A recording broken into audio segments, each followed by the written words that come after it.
I have head coach Karen Weekly, sophomore pitcher Karlyn Pickens, and junior infielder Laura Mueller here. Coach, if you'd like to start with an opening statement, and then we'll go into questions. Well, thank goodness the weather held off for the day. It's always nice when, all four teams can play on schedule. Just good to get off to a good start. Obviously, postseason is just win. Doesn't matter how you do it. And we got the W today. I thought the pitching was phenomenal. Carlin was really on, and I thought we made some really nice defensive plays behind her. Questions, please wait for a microphone. All right, can't see because of all the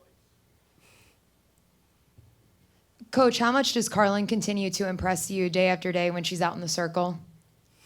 Aw. No, a lot. I mean, Carlin's still nowhere near her potential in just what she can do. But the growth she's made this year, I'm incredibly proud of, because not many people in general, and certainly not many athletes as gifted as Carlin, are also as self-aware and as open to trying new things and growing and just being really honest with themselves about what they need to do. So it's just a lot of fun to coach her. Carlin, when you hear Coach say that you're nowhere near your potential, how much confidence does that give you?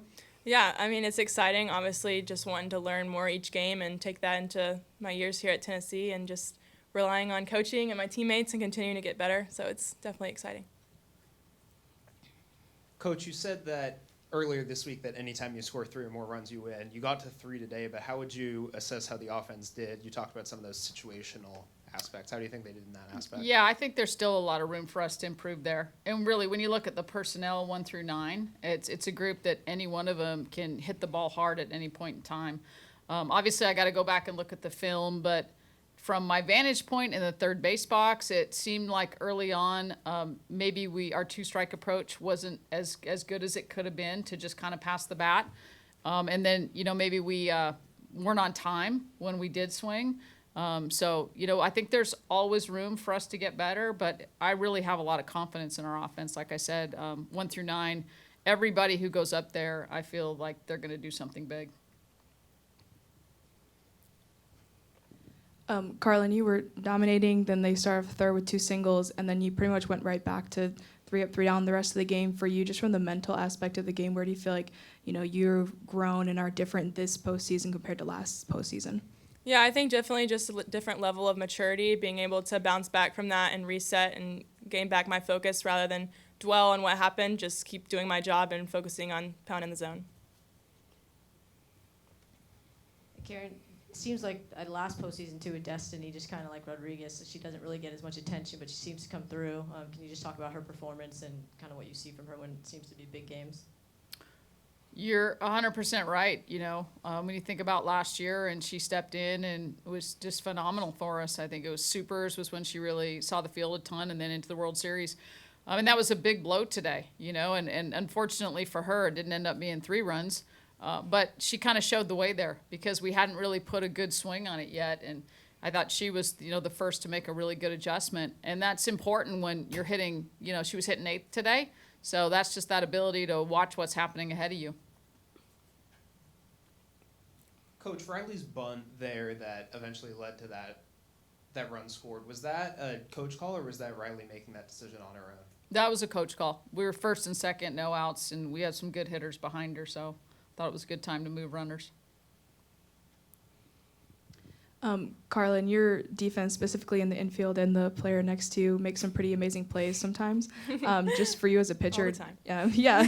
Could you just, I guess, describe the defense you have, especially in that infield and the kind of plays they're able to make and how that maybe, steadies you at times when, if there's a run around, they're probably going to make a play. It's not going to end up in a run. Yeah, I mean, that just gives me so much confidence knowing that I'm able to do my job, knowing that they're giving it their all behind me, and just elite athletes back there. Like, any ball hit to the infield is pretty much guaranteed an out. So it's really a confidence boost having them back there. Laura, you had 2 back-to-back great catches, getting them out, the runners out at first. What was going through your mind in those exact moments, and how did you just have such quick reflex to turn around and do that? I think really my job out there is whenever Carlin gets us a play that we can make is to make the play. And all we talk about is going and getting the ball and getting it on the short hop. So that was, as soon as it was off the bat, that was my first thought. All right, we'll do a few more. We'll go Paige, Cora, Casey, Rhiannon. But can Can I I just say get your something oh, without yeah. a question? I want to talk about her. Yeah, that's my because- question. Yeah. Okay. Here you go. If, she's really athletic, but if you'd seen her in the fall to now with just how much more skilled she is with her defensive game, and I'm just super proud of her because she's a really, really good learner. And, sometimes especially if you transfer, it can be sort of this sense of, hey, why are we changing some things I do and a little resistance, and there was no resistance whatsoever. And I think Laura has just really bought into the finer points of defensive play. And, without her, Bella was at short early on. We had Laura at second. We had her at third. We had her doing a lot of different things because she's so talented. But what she's done at shortstop ever since Bella went down, we wouldn't be where we are without her performance.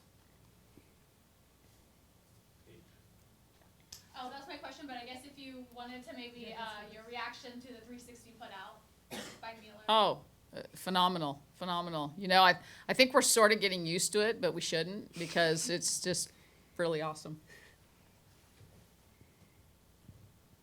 Karen, you guys are going up against a very talented Virginia team tomorrow. They shut out some sluggers with Miami today. Just based on what you saw offensively today and the last couple of times out, what do you really want to see adjustment-wise on the offensive end tomorrow?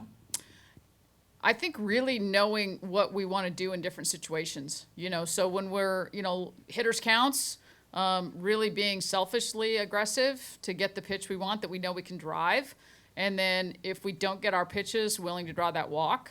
We drew a few walks today. We probably could have drawn a few more in the 2-strike counts we got into.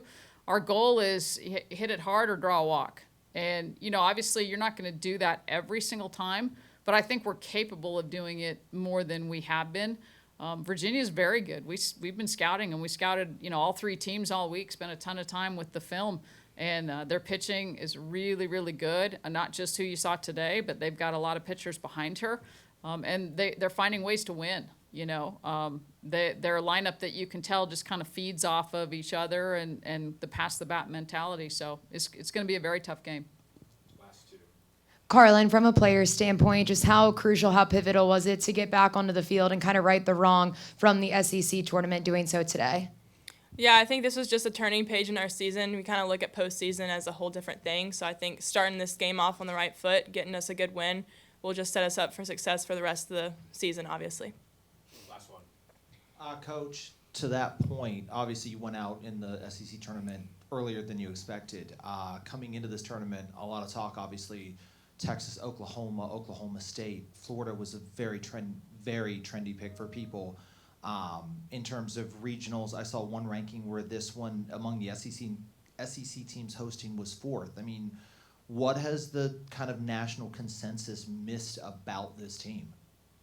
I honestly don't pay any attention to all the things you just listed, so I really couldn't comment on it. We just look at the team in front of us, the game in front of us, the pitch in front of us, and that's it. Thank you.